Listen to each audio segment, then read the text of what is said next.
बिस्मिल्लाहिर्रहमानिर्रहीम। अल्लाहु अकबर, सुभान अल्लाह, अल्हम्दुलिल्लाह, अस्तगफिरुल्लाह, अस्सलातु वस्सलाम अलैका या रसूलल्लाह सल्लल्लाहु अलैहि व आलिहि वसल्लम। नाज़रीन, हमारी इस जनरेशन के जो लोग हैं, हम इस जनरेशन में जो रह रहे हैं, इस सदी में, हम जैसे पुराने लोग भी रह तो रहे हैं फ़िलहाल इस जनरेशन में। नाज़रीन, मैंने ये अंदाज़ा लगाया क्योंकि मैं यूट्यूब के चैनल चलाता हूँ, वीडियोज़ लगाता हूँ, लोगों के कमेंट्स पढ़ता हूँ, लोगों की कॉल्स रिसीव करता हूँ। यकीन कीजिए कि मैंने अंदाज़ा लगाया है कि हम लोग आजकल शॉर्टकट्स के चक्कर में पड़े हुए हैं। शॉर्टकट क्या होता है नाज़रीन? एक शॉर्टकट ये है कि देखिए, जैसे अल्लामा इकबाल ने फरमाया कि आप अपने आमाल में इस कदर अपने आप को बढ़तर करें, अपने आमाल इतने ज़्यादा करें, अल्लाह रब्बुल इज़्ज़त के करीब इतने हो जाएं कि अल्लाह आपसे पूछे कि हाँ बताओ अब क्या चाहिए।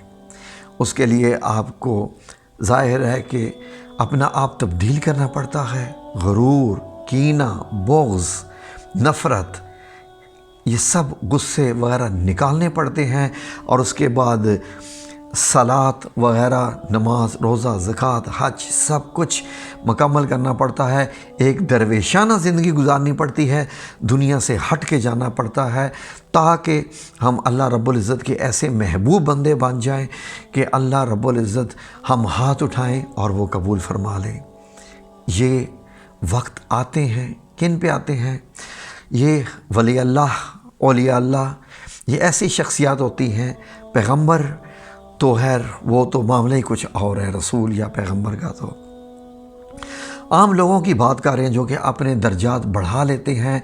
और वो कैसे बढ़ाते हैं कि ज़ाहिर है कि वो अपनी ज़िंदगी अल्लाह रब्बुल इज़्ज़त की खुशनुदी में जीते हैं, तब जाके उनको इन शॉर्टकट्स की ज़रूरत नहीं पड़ती, क्योंकि उन्होंने अपनी ज़िंदगी के बरस इबादत में लगाए होते हैं।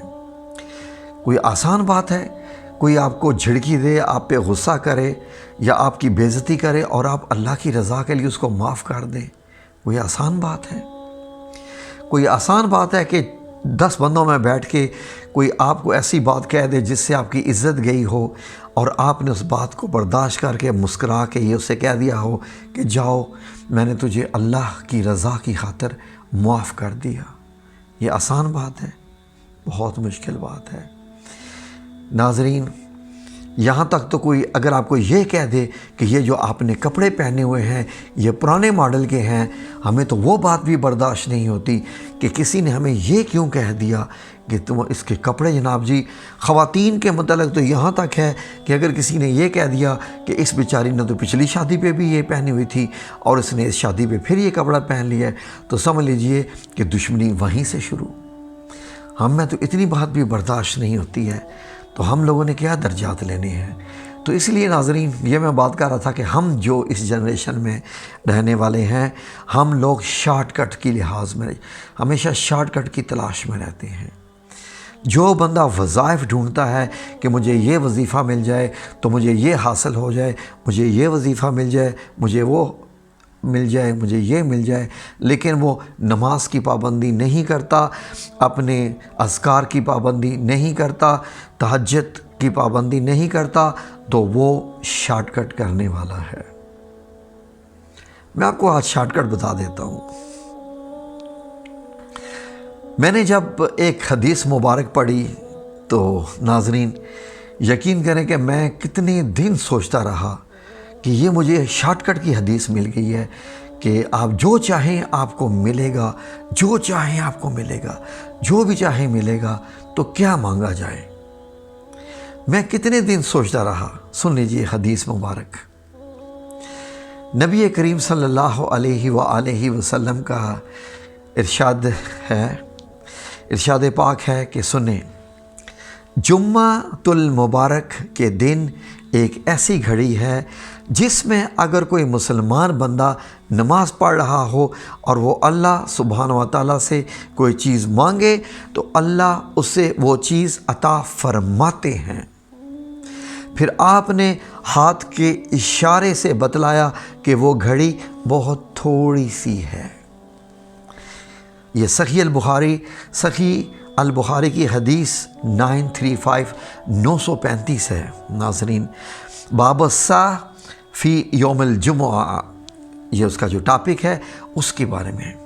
ناظرین، کون سی ایسی یہ گھڑی ہے ناظرین جس کے بارے میں نبی کریم صلی اللہ علیہ وآلہ وسلم نے ارشاد فرمایا؟ غور سے سنیے، آپ بھی دیکھیے کہ آپ کو بھی یہ جاننے کی ضرورت ہے کہ وہ کون سی گھڑی ہے۔ سنیں، قبولیت کی وہ خاص گھڑی کون سی ہے؟ اس کے بارے میں 2 قول رائج ہیں۔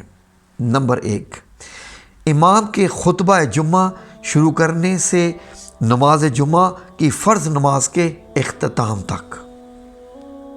ناظرین، یہ وہ گھڑی ہوتی ہے۔ مجھے کسی نے بتایا ناظرین کہ یہ وہ وقت ہے جب امام خطبہ دے رہا ہو تو وہ چند سیکنڈ کے لیے، جو کہ 10 سے 15 سیکنڈ ہوتے ہیں، یہ وہ والی گھڑی ہوتی ہے۔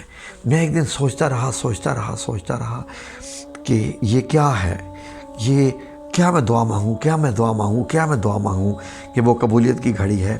دوسرا قول بھی سن لیجئے، دوسرا وقت کون سا وقت ہے؟ وہ جمعہ کے دن کے اختتام پر مغرب سے تھوڑی دیر قبل، یعنی مغرب کی اذان سے تھوڑی دیر قبل۔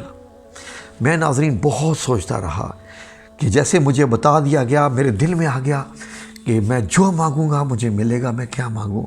میں نے کہا اچھی سی نوکری، اچھا سا گھر، کیا مانگوں؟ اچھی سی گاڑی، کیا مانگوں؟ میری 3 بیٹیاں تھیں تو بیٹے نہیں تھے، میں نے کہا کیا بیٹے مانگوں؟ اچھا نہیں، یہ تو دنیاوی نہ کہیں ہو جائے۔ ناظرین، میں یہ بہت سوچتا رہا، جب بھی مجھے وقت ملتا کہ اس جمعے کو جب امام خطبہ کے دوران بیٹھے گا تو میں کیا دعا مانگوں۔ پھر میرے ایک ذہن میں یہ آیا کہ ایسی دعا کیوں نہ مانگی جائے جو تمام دعاؤں کی ملکہ میں کیا کہوں، یا بادشاہ کیا کہوں، یا سب سے بڑی دعا کیا کہوں۔ میں نے کہا ایسی دعا مانگ لوں۔ یہ آج سے 20 سال تقریباً پہلے کی بات ہے ناظرین۔ تو میں نے پھر اپنے آپ سے یہ فیصلہ کیا کہ ہر جمعۃ المبارک میں اس وقت میں قبولیت کی گھڑی میں یہی دعا مانگوں گا اور اس کے علاوہ میں کوئی دعا نہیں مانگوں گا۔ تو ناظرین، میں نے پھر 2 دعاؤں کو چوز کیا۔ 2 ایسے ذکر تھے، ان کو میں نے چوز کیا کہ پہلا ذکر یہ، اور اگر امام تھوڑی دیر اور بیٹھ جائے تو دوسرا ذکر یہ۔ ناظرین، وہ پہلا ذکر کیا تھا؟ وہ تھا درود ابراہیمی۔ کیونکہ جب میں نے قرآن کریم میں پڑھا کہ اللہ رب العزت نے فرمایا کہ بے شک اللہ اور اس کے فرشتے آپ صلی اللہ علیہ وآلہ وسلم پر سلام بھیجتے ہیں، اے ایمان والو تم بھی آپ صلی اللہ علیہ وسلم پر ایمان بھیجا کرو۔ میں نے کہا جو کام اللہ کرتا ہے اس کے فرشتے کرتے ہیں تو میں کون ہوتا ہوں وہ کام نہ کرنے والا؟ تو میں ناظرین ہمیشہ یہی کرتا ہوں، اور اگر امام تھوڑی دیر اور بیٹھ جائے تو میں یہ پڑھتا ہوں ربنا آتنا فی الدنیا حسنہ وفی الآخرۃ حسنہ وقنا عذاب النار۔ اس کی بھی خاص وجہ یہ ہے کہ اللہ رب العزت نے فرمایا کہ کئی لوگ دنیا مانگتے ہیں، کئی لوگ آخرت مانگتے ہیں، لیکن مجھے وہ لوگ پسند ہیں جو یہ دعا مانگتے ہیں۔ وہ یہ مانگتے ہیں ربنا آتنا فی الدنیا، کہ وہ دنیا بھی مانگتے ہیں، حسنہ دنیا میں بھی حسنات یعنی ثواب مانگتے ہیں، اور فی الآخرۃ حسنہ اور آخرت کے لیے بھی حسنات یعنی ثواب مانگتے ہیں، وقنا عذاب النار اور وہ اللہ اور وہ جناب جو ہے وہ دوزخ سے پناہ بھی مانگتے ہیں، آگ سے پناہ مانگتے ہیں۔ ناظرین، تو یہ دعائیں میں نے ایسی لی، آج 20 سال ہو گئے، ہر جمعے کی نماز میں یقین کریں میری جیب اگر بالکل خالی بھی ہو، یقین کریں کہ میرے پاس ایک روٹی خریدنے کے پیسے بھی نہ ہوں، تو میں روٹی خریدنے کے لیے پیسہ نہیں مانگتا، میں یہ دونوں دعا پڑھتا ہوں، یقین کیجئے۔ اور الحمدللہ رب العالمین، مجھے نہیں پتا کہ میرے اللہ رب العزت نے مجھے اس سے کتنا عطا کیا ہوا ہے۔ آپ بھی کیجئے انشاءاللہ، آمین یا رب العالمین برحمتک یا ارحم الراحمین۔